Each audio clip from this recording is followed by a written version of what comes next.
Hi, fellow author fangirl and fanboys. My name is Brandy Grant. I'm the librarian at Pearson Middle School in Frisco ISD. And it is my absolute pleasure to moderate this amazing author panel brought to you by the North Texas Teen Book Festival in Irving, Texas. This panel is called Caught in the Middle, Engaging Tales from Middle Grade Authors. And speaking of authors, let me introduce you all to them. We have the creator of Mama's Boys, a syndicated award-winning comic strip. He is the New York Times best-selling and Newbery Award-winning author of The New Kid, and his new companion novel is Class Act. Hello, Jerry Craft. Good morning, thank you. New York Times best-selling author and two-time finalist for the National Book Award. His current middle grade book is The Animal Rescue Agency #1, Case File, Little Claws. Hello, Elliot Schrafer. Hi, so glad to be here. Thank you. The author of 11 books for children and young adults, including Drums, Girls, and Dangerous Pie. And his current book is The Boy Who Failed Show and Tell. Hello, Jordan Sonnenblick.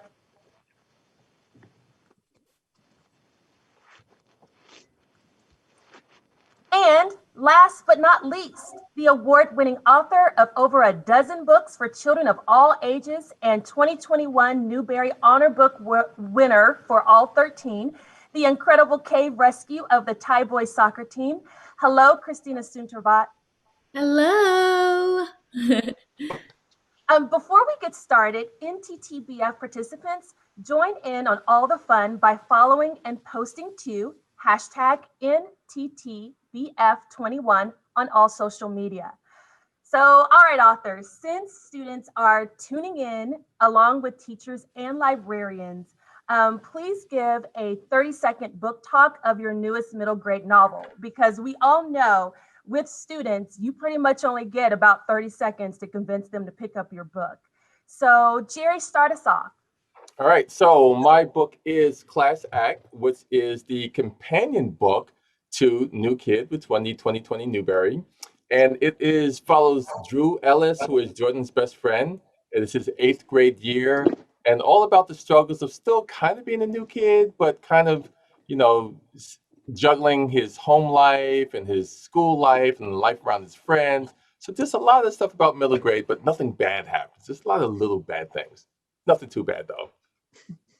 Thank you. Elliot? A lot of little bad things is like the best summary of middle school that I've ever heard, actually. This is or some big bad things too.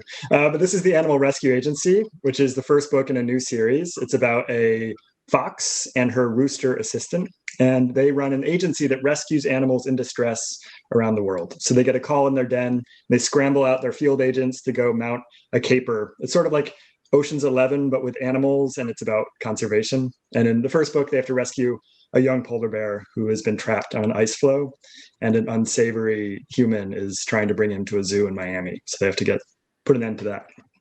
Thank you. Jordan? Okay, so mine is a combination of Jerry's, all the small bad things that happen in middle school, and Elliot's unsavory humans. The Boy Who Failed Show and Tell's first book in a series of memoirs that I'm doing with Scholastic. This one is about my 4th grade year, when I had the meanest teacher I ever had in my life, and kind of how I survived. It's also the year I learned that the drums and reading and writing were the things that were going to get me through. Thank you. Christina?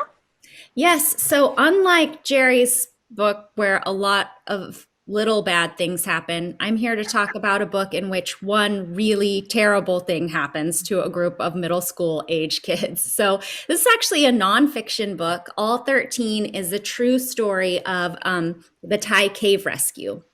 So 2 years ago, a group of 12 boys and their coach were trapped in a flooded cave in Thailand. Some of your readers may be old enough to remember when this happened. And it took an international rescue team 10 days just to find the kids and then another week to rescue them and get them out.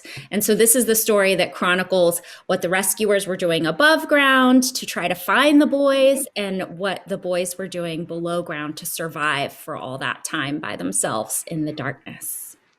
It has a happy ending, though. I think you all sewed those very well. So we're going to kind of get into the meat of some questions. Jerry, why was it important for you to focus on the theme of diversity and inclusivity in the New Kid and in Class Act? And why do that in a graphic novel format? Well, in a way, it shouldn't have been groundbreaking, but in a lot of ways, they both were because there wasn't a lot of characters like that. I wrote a book that I wish I had when I was a kid and that I wish my kids had because, they had a lot of great books. They went from, Captain Underpants to Wimpy Kid to Percy Jackson, but there were so few books that where the characters looked like them. And then if they did, they weren't necessarily having a good day. There was always something really bad happening, not necessarily being trapped in a well, or a cave, but, not really living their best lives. There's always something bad happening. And I just wanted to show kids of color as regular kids who eat ice cream and play Xbox and watch TV and, not having a lot of the books that are important.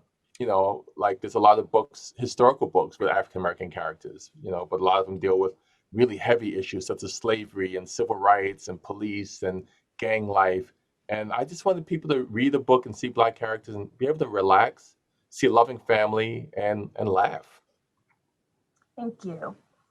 Elliot, tell us about the Animal Rescue Agency and why was it important for you to write a novel that focuses on animal conservation and global warming? Yeah, sure. I think, there's a problem when you're writing about environmental issues, particularly, we ice over a little bit when we hear about it because you think like, oh, there's nothing I can do about it. It's just going to be depressing. I want to move on to something else. So I think my main goal in writing the Animal Rescue Agency was to have just a caper that was exciting as a story and characters that you could really find appealing. And I'd always wanted to write like a sort of odd couple team. So this like crotchety rooster who's just getting on Esquire to finally bill her clients because they can't run an agency without making money. And she's like into the drama and the romance of rescuing animals, but forgets to ever charge. And so they constantly have this banter going back and forth. And reminds me of like the cartoons I loved when I was a kid, like Inspector Gadget, where his daughter was actually the real mind behind the whole operation. And he just was the charismatic star. But I think it's a way to sort of back end some of the questions that we're looking at around conservation and what we're doing to the environment. So you can get a sense of wonder and excitement. And then by the end of the book, you've also spent whatever time you spent reading the pages thinking about the issue that's behind what's going on. So this polar bear is someone's trying to abduct him to bring him to a zoo, which isn't the main issue facing polar bears. But polar bears are suffering from climate change and the melting of their environment.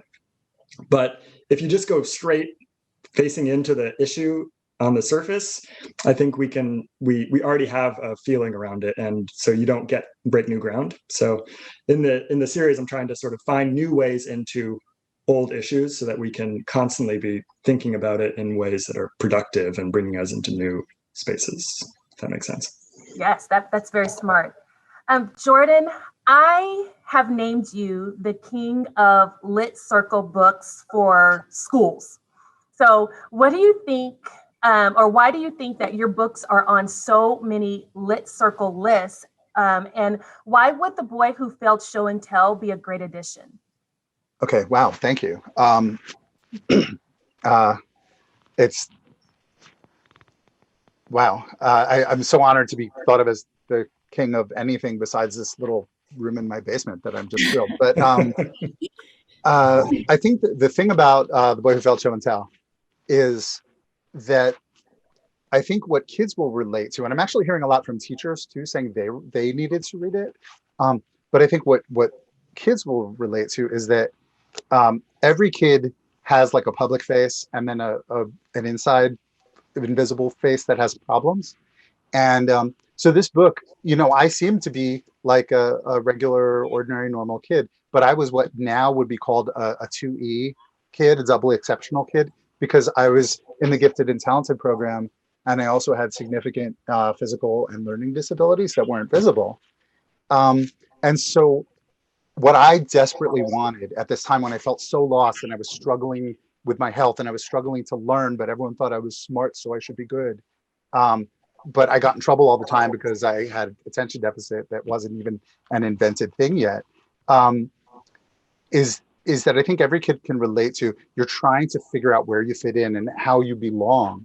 And some of these other invisible things that are in your invisible backpack of difficulties, like, having asthma or having a learning disability, are dragging you backwards at the same time that you're trying to go forward. And like every kid, I just wanted to feel like there was something good and special about me. So the book starts with, there are a lot of scenes that, are just funny. Like there's the time I brought my snake to show and tell and it caused chaos and whatever. But I think that the linchpin of the book for me is there's this first scene where and this is true, it's pathetic, but it's true. A kid named Kenneth jumped out of his apartment building because it was on fire across the street from my school. He was in my class. And he jumped out of a high floor of his building and the fire department caught him on a trampoline.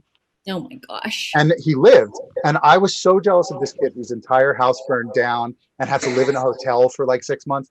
I was so jealous of him because he got to go to show and tell the story of how he jumped out of the 7th floor. And I just wanted to somehow stand out. And I think that's what maybe kids can relate to, is the feeling like all I want is to be noticed for the right things and not the wrong things, and to be noticed for something cool. Thank you. Christina, what inspired you to write all 13? And what do you think is the main theme of the book? Oh, yeah. So I was actually in Thailand when the boys were stuck in the cave. My family lives in Thailand, and we were just maybe a few hours away from this place where they were trapped. So the whole rescue took about 18 days to complete. And so I was there watching from the moment it was just like a little tiny story, like a little, oh, there's these boys and they've been lost and we don't know where they are, to it became a huge international story where it was like all over every piece of news and everyone was following it. And so when the boys were finally rescued, they were all rescued and they were alive and well at the end.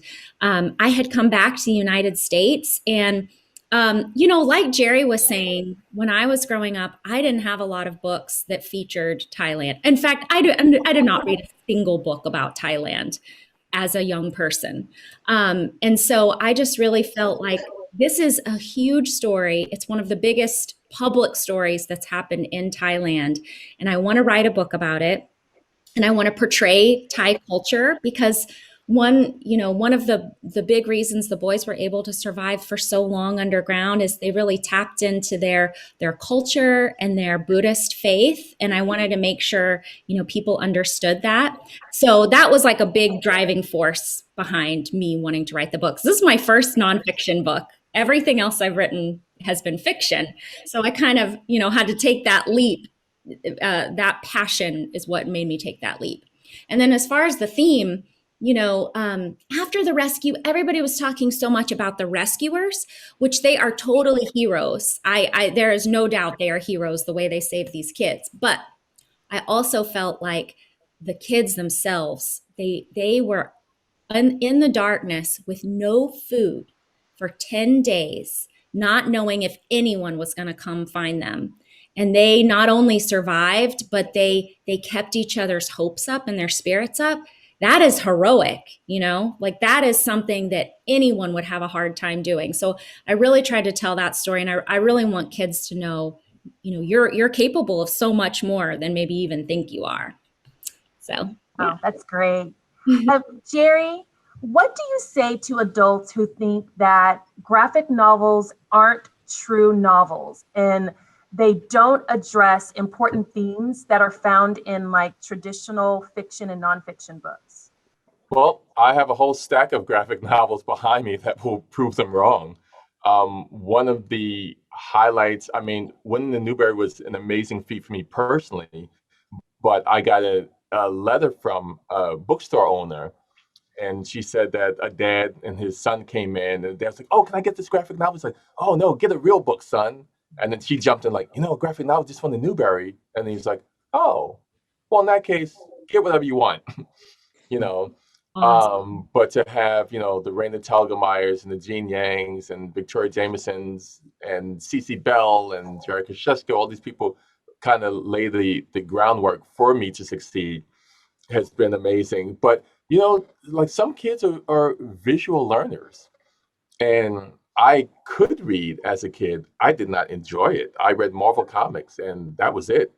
Um, and my teachers looked down on comics, but because of Marvel Comics, I had one of the best vocabularies in the class because, everything was the Amazing Spider-Man, the Spectacular Spider-Man, the Uncanny X-Men, the Macabre Man-Thing, Tales to Astonish, and every week was Armageddon and Annihilation.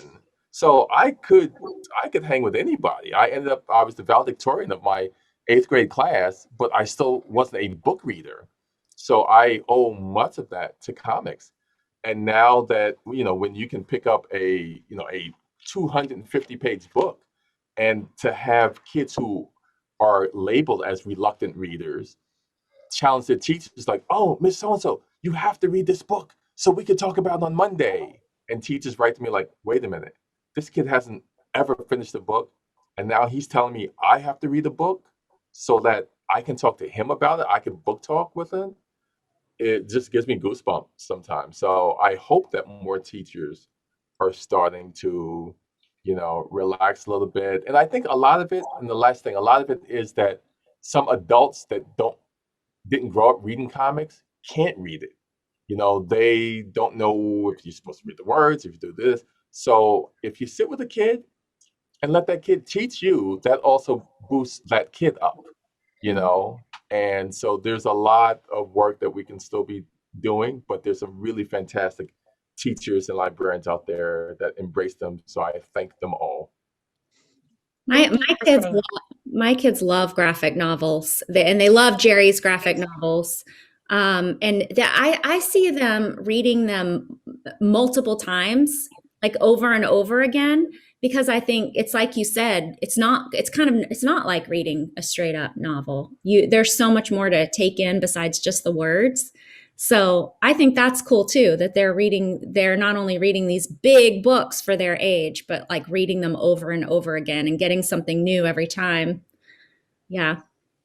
One thing I love about graphic novels, we can just turn this into a love fest for graphic novels in general, but is that you can turn the page and you get a tone and a feeling immediately because your brain processes palette and the vibrancy of the scenes, where in prose, we have to work. It takes a couple paragraphs to set a tone, I think. Like it takes a while, and it's just a different effect. I'm not saying one's better than the other, but I do love flipping through a graphic novel and knowing the emotional landscape of the book just because of the feel of the pages before you've even read a word. I think that's such an amazing palette. effect. My goodness, we had as many meetings on the palette and the color scheme of the book as we did with anything else. There's so many, the font, there's so many little things. That's why they take forever to do, but I've been fortunate. And I would throw in one other thing for teachers watching. There's so much you could do with Jerry's new book, even just like the allusions to other graphic novels and comic books, especially in the beginning, that teachers are always looking for different ways to teach allusion and literary references, and there's so much in there. And I love that you mentioned the comic book thing, because I was one of those comic book kids, and that was why my fourth grade teacher, who I wrote about in this book, said that I would never amount to anything. Oh, Wow. So hats off to you, Jerry. yeah. Well, I feel like you all have pled a very strong case for graphic novels, and I thank you for it. Elliot, the model of the Animal Rescue Agency is to each animal the right to live its natural life. What does that mean to you? Yeah. So I'm realizing as I do school visits, so I've written about animals for years. And so as I do school visits, I sometimes get a question from the audience, and it's never from a kid, it's from an adult, that do you think animal lives are worth more than human lives? Because a lot of my books are advocating for rescuing and caring for animals. And it's funny because it's something I've never said and something I've never implied in the books, but I do try to argue that we should have a moral consideration for animals, that it's not, humans aren't the only things that matter, that there isn't like a sum of care in the world, and that if we give care to animals, there's less rest over for people. I don't believe that. I emphatically disagree with that. And I think care can be increased the more that we give it. And that just because we also care for the animals at the animal shelter doesn't mean we're not worried about humans who are suffering in war zones, right? And so with Animal Rescue Agency, it was a chance to have animal characters focused on rescuing other animals. So for one moment, we can sort of take humans out of the picture and actually think about the stories of other creatures. And obviously this is a fox wearing a tweed jacket, so she's not like a realistic fox. But at the same time, I do like the idea of thinking about what kind of stories do animals have that we might be overlooking because of our human focus that we're taught to have. And kids don't have that focus. Kids are very quick to give their sympathies to other creatures that aren't human. And I think we're taught around middle school and high school that there's something maybe a little wicked around that without even thinking about it. We're taught that. And so the Animal Rescue Agency's motto I actually uncovered as I was drafting it, because Esquire was sort of trying to explain, why is she spending this time rescuing animals? And this idea, not that like nature is kind to other creatures, like you can have a terrible life in the wild as an animal, but that we should try to let animals maintain their natural environment and live there. And that by a lot of our, deforestation or, agriculture that's not kind to the animals that are in the agricultural system, that we're actually taking away that animal's right just to have their natural chance, like to rough it in the wild with their own kind. So I always like having a sort of idea of a guiding principle. And so that became the motto for the agency once Esquire said those words to herself. And so by the end, they're sort of tacking up a new plaque up in the agency that says that, because now they have like a mission statement, which she's all into like the drama of rescuing animals. And so a mission statement seems like something that's very important for her. Whereas the rooster's just worried about money. And Elliot, you're so right. So many people think that if you care about one thing, that means it takes away from you caring about something else. And I just never understand that. There's plenty of care to go around. It's not always an A or a B, Yeah. Totally. Yeah. Jordan, your book deals with the impact that teachers can have on students. Discuss why it is important to build relationships with students and how books can aid in that relationship. Yeah, so well, it's really interesting because I originally wrote, I was a teacher for 14 years. I taught in public schools for 14 years, including in Texas. And originally I wrote a memoir of my adult life as a teacher, reflecting back on different teachers and what they had done for and to me when I was a kid and how that affected how I treated my students. And then when I was done, it's like a 350-page book. It's the longest thing I ever wrote. When I was done, I was like, really the good parts of this are the parts where I'm talking about my experiences as a kid directly with the teachers. So then I immediately turned around and wrote a book just about my fourth grade experiences, because I had the meanest teacher I ever had in the first half of fourth grade, and then the kindest teacher I ever had in the second half. And I have to give a shout out to her, Miss Tuff in Staten Island, New York. You saved my life. And the book is dedicated to Miss Tuff. And she actually wrote to me this morning. This came out this month. She sent me a Facebook message to say she read it and thank you. Which when the person you dedicated a book to likes it, that's like, you're done. But I think the important thing is to humanize the fact that your students have these hidden problems that they might be carrying around. And you might be the best thing in their day. And so it's your job at the very least not to harm their day. And if you can be the best thing in their day, like Miss Tuff was for me, you can completely change the course of a kid's life. Jordan, I also had my fourth grade teacher was also not nice to me. And I had wonderful teachers, but also in fourth grade, she just had something out for me. I don't know what it was, but yeah, made it really hard to go to school. So I really want to read your book. I know there's going to be so many kids who want to read your book. Thank you. And I think also it's important for teachers to read the book. When I read it, I really evaluated and thought about, the impact that I have on kids daily. So it was a very interesting read, and it was a way for me to reflect. Thank you. Christina, so you said that this is your first nonfiction book, but when I read it, I thought of like a heart-pounding adventure story. So why do you think that All 13 reads like that heart-pounding adventure story? I think a big part of it is that it just really literally was a heart-pounding adventure. Just from the moment that the boys see that, they're in this cave and it was dry when they went in, and they're coming back out and they see that there's water where there's no water before. It's like a movie, like the inciting incident of a movie where you first get trapped. And then, the moment when they're finally found, but yet now you got to figure out how the heck are you going to get them out? It's just it's nonstop suspense in real life. And they have a ticking clock too, because they got trapped because there's all this rain that was flooding the cave, and they had a little break in the rain, and they can look at the forecast and more rain is on the way. So it's just, in real life, it really did present a very suspenseful story. But I definitely feel like my training as a fiction author helped, just know when to slow down, know what details to focus on.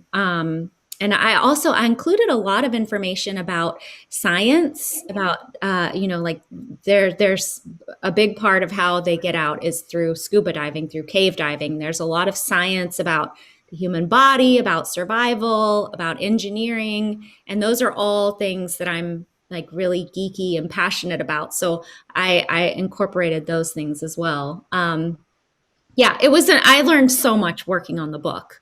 Working on a true story it's helped my fiction writing also as well. So, Jerry, what advice would you give to students who want to be graphic artists or illustrators?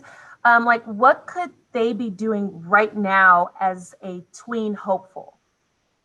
I think the big thing is to carry around a sketch pad or their iPad or whatever they're comfortable with.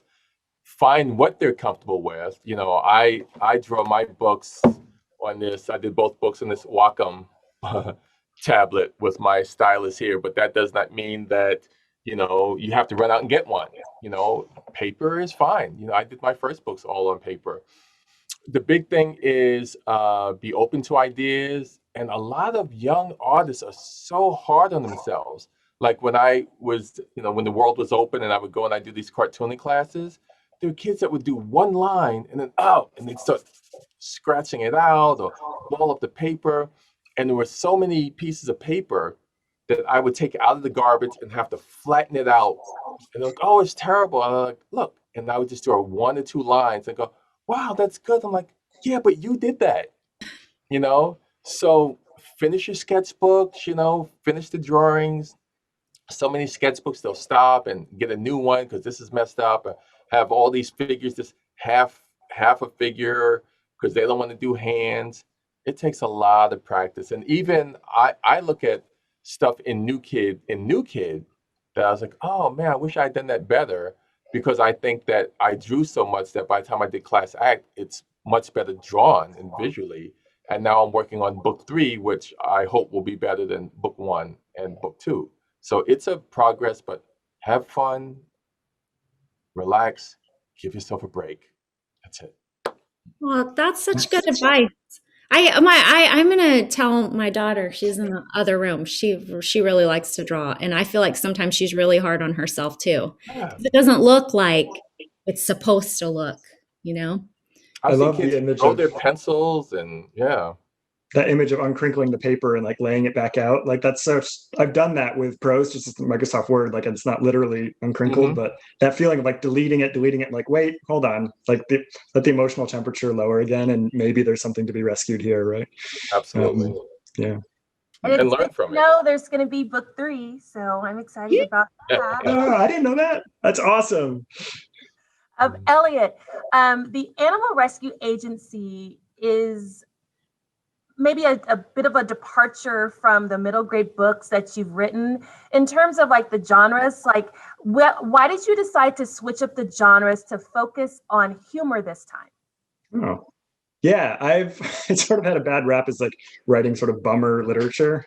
So a lot of endangered animals in my books. And so I think I kind of wanted to bring myself joy as I was writing. But there's also, so I see actually in the background, in your background, there's the Spirit Animals series. And I wrote a book for that, which that is, it's masterminded by the publisher, and like you get your plot outline and you write it. And it's a very slim book. And I liked writing a slim book. And I realized like I wasn't actually cutting the storyline down. I was just breakneck, as efficient as possible, just galloping through scenes. And so getting that assignment to write that book for the Spirit Animal series taught me that maybe a book doesn't have to be 60,000 words. Maybe a 25,000 word book is actually a thing of joy. And so it kind of like forced me to carve down. But it's been interesting because I wrote book 1, I wrote pre-pandemic. So everything came easily, at least looking back. Like their banter would just like rip off the page, and they were just constantly having grand adventures, and Esquire would have ridiculous ideas like fly in on a kite with a flaming skull on it to rescue this polar bear, and it's just like, yeah. And then I wrote book 2 last year during the pandemic, and it was so interesting how our emotional life as we're writing really does impact a book. And so all of a sudden they were squabbling all the time, and they would have these conversations like, why are we even rescuing animals? They're just going to get trapped again. Like, and so I had to like take a moment and be like, okay, I'm going to have to like sort of recover the good mood of the pre-pandemic to write book 2. But it's one of the great things about writing, and the thing I love is that book by book, there is a different landscape to the book as far as what you're bringing to it. And so you can, when the mood is right, you can work on one project, and when the mood is more gloomy, you can work on a gloomy project. There's room for those too. So there's all kinds of books out there, I guess. Well, that's fascinating. Jordan, you kind of touched on this earlier, but why now did you choose to write a book about yourself as a kid? And was it difficult to relive some of those moments? That's a great question. I think a lot of it comes down to, there are 2 pieces. One is social media. I'm very closely connected with a lot of people from my 2nd, 4th grade class with Miss Tuff, my class with Miss Tuff. Like 10 of us are still Facebook friends now, and with Miss Tuff also. And to some extent, she's retired. She's not getting any younger. I wanted her to get to see what she's meant, because her former students uniformly love her and look up to her so much. But I had this ability just because of what my job is, right? The lawyers don't, or the doctors or the engineers or whatever, don't have this way to publicly put it out there how great she was. And because of just what I happen to do for a living, I had a chance to do that. So that's one piece. And then the other piece was that I feel like when you're writing, you come closer and closer sometimes to the bone of who you really are, right? So like I think about Jerry, who started out writing strips about like what his life in family life as an adult was coming from, right? And then it gets closer and closer to the core of like, oh my God, you want to write about what you went through as a kid. And I feel like that was happening too. Each one of my books got closer and closer to like being just an X-ray of me. And when I got to this book and to the sequel, which is coming out next year about my 6th grade year, I was just ready to just do the complete laser X-ray of what, like, this is who I am and this is where I come from. And the other piece of that is I thought there are a lot of kids who were struggling with the things I was struggling with, and they had never really seen a book about a kid who is what they call doubly exceptional, right? A kid who's gifted but also struggling.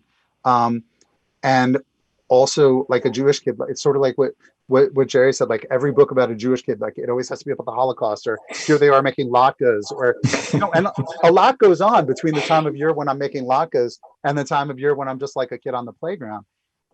And so like when I was writing this book, it was a chance to have Hanukkah happen, but it's not about Hanukkah. It's just Hanukkah happened because you're a Jewish kid and you have Hanukkah.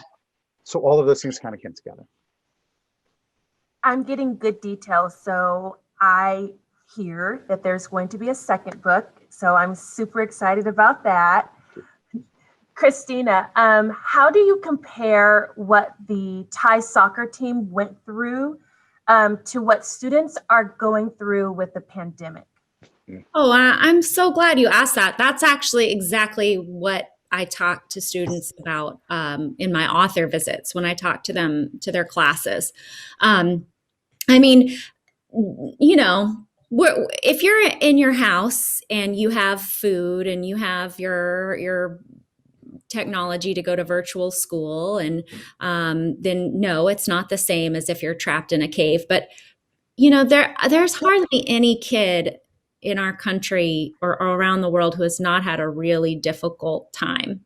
Maybe it's not been completely difficult the whole year, but everything has changed. And you know, part of what is so hard, I think, is that a lot of what we've been asked to do is just to be still and like wait and sit in our houses, you know, and we can't get together. We can't be around people. We can't take action. Like unless you're like working on the vaccine, there's not a lot that you can do to even just like take action and take control of your situation. And for kids, it's even more pronounced because they have so much less agency, ability to get out and like just even drive in a car somewhere, right? So yeah, I definitely talk to them about how you know, the boys in the cave, the way that they got through is two things. First of all, they had each other. So they had this group that they had bonded with ahead of time. And, you know, like they bonded on the soccer field. They'd gone through a lot of ups and downs on the soccer field, losing games, you know, winning games together. So they knew they could lean on each other. And so, you know, that's so important to have people, even if you're not physically with them, that you can lean on. So like friends that you can chat with or see on screen on Zoom or something like that. And then the second thing is that they, you know, through their meditation, they really focused on being in control of their own minds so that their minds did not control them. So, you know, a cave, it is dark, it is scary, and it drives people to madness, you know, being stuck in a cave. And they never got to that place. And it was because they did deep breathing exercises. They did, you know, their meditation exercises. They visualized things. They visualized a future when they were going to get out. And that really helped them to take control of their own, their destiny, really, by controlling their mind. So, and that's something we can all do. And that's something I have to tell myself that too, is like, there's not a lot I can control right now, but I can control what's up here. And that's what's going to help me get through. You know, you wrote like the perfect book for when all of a sudden the entire, especially I think the entire Western world had to learn how to struggle to like calm down our monkey mind, right?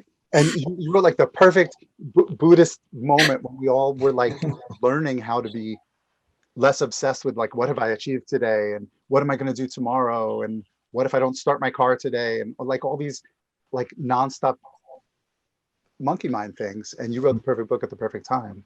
Jordan, I was also thinking as Christina was talking that your point about how for a lot of kids, like their moment with their teacher is the high point of their day. And that, you know, teachers have their fewer tools right now to make that impact with a kid. And so I just think for young people, like this year seems like it's been 10. And I just, you know, we will be back to outside of the home personal interactions that, you know, if that's your rescue place, it's coming. It's just not here yet. It's a lot of holding on, which the Buddhist mind can help with that too, right? Yeah. Yeah, I've totally seen that a lot with my own kids is like when they have virtual school and they get to see their friends on the screen, they get to see their teacher and have conversation with them. After that, they're so much happier, you know? Yeah, we all have to lean on each other. True. Now for some reader submitted questions. These are submitted by students. Tiana from Jasper High School asks, when did you realize that language had power? And what would you recommend to a younger person trying to start writing? So I thought, Christina, you can start with that. Yeah, when did I realize language had power? I mean, that is such a good question. I've always been such a reader, but probably the most important book I ever read was in high school. I read a really thick book that was so challenging for me. It was called Les Miserables. It was an old book, old novel. And I read it. My mom, it was one of my mom's favorite books, and she had always talked about it, always talked to me about this story. And so I finally got to read that story. And that changed my mind a lot. It was a book about, equality, social justice, the difference between right and wrong. And that was the first time I read a book that changed my mind about a lot of the ways I thought the world worked. And so, yeah, so that was probably the first time I realized that words had power, because they've had the power to change me. And I forgot, what was the second? Did you have a second part of your question? The recommendation for younger people who are trying to start writing. Oh, yeah, very, very similar to Jerry, which is like, don't worry about being a good writer right now. Like, you're going to learn all that stuff. I didn't learn how to be a writer till I was 30. And you can learn that, and it will be easier to learn that later. So right now, like, read all the books and like collect all these stories and memories, and like keep a journal of things that are happening to you, because all of that, like, look at what Jordan writes, look at what Jerry writes, all the things that me and Elliot write we're pulling from our childhoods, right? So it just keep that, be making lots of memories, because you're going to pull from that well later. Elliot, do you have anything to add on that question? Yeah, I think it's actually to return to something we were talking about earlier, which is that there's like two equally important parts of being a writer, which is you have this like angel and a demon, that you need both of them. But there's like the creator and the critic, right? And so the creator is the one that is all the romantic part that people assume all writing is, which is coming up with scenes and like the characters are just speaking and you're transcribing it and it's so exciting and just drafting the thing. And then the critic is the one that has to go in and do a problem solve, figure out what's not working, how you're going to improve it. They're both equally important. It's not like we have to like plan how to get the critic out and just have the creator there. Like, the critic's really essential, but I think it's crucial that they don't occupy the room at the same time. So like, if you're drafting something and just enjoying the experience of drafting it, like, announce to the critic, even out loud, like, you need to leave the room right now. I'm just drafting this thing, because drafts are not good. Like, they don't read well, and they're not going to be nearly as great as you thought it was as you were writing it down. And you will improve it later. But if you have the critic criticizing while you're trying to be creative, to me, that's writer's block. And that's what stops young writers, especially, from thinking like, oh, I guess I really can't do this because my books aren't as good as the books I read, right? But all of us, well, I'm speaking for everyone in the Zoom, but all of us, I think, draft things that need a lot of improvement, right? So that critic can come in later. Just tell them to leave for a while. Not me, Elliot. Actually, everything I write is perfect the first time. Yeah, all 13 was just the first draft, right? But, Thank you. That was such great advice. Kirthy from Pearson Middle School wants to know, how are you able to understand how the kids in this age category feel and able to put those into words? So, Jordan? It's funny. When my first book, Drums, Girls, and Dangerous Pie, got bought by Scholastic, I got off the phone and I told my wife, oh my God, I'm getting paid. I wrote a book and they're buying it and blah, blah, blah. And she looked at me and she said, you're finally getting paid to be immature. And I think that's the whole key to my personality is like, when I'm on the phone with my best friend from when I was 13, my wife goes, "Oh, you were on the phone with Jeremy," because we sound 13. You know, whatever friend I'm on the phone with, we immediately revert to that level of maturity. And so I want to say it was a curse most of my life that I was, you know, verbally immature, but it became a blessing when I went to write. Can I just And add to that just because it's so funny? One of the last pages of Class Act is Jordan saying, "I'm not immature, I'm a cartoonist."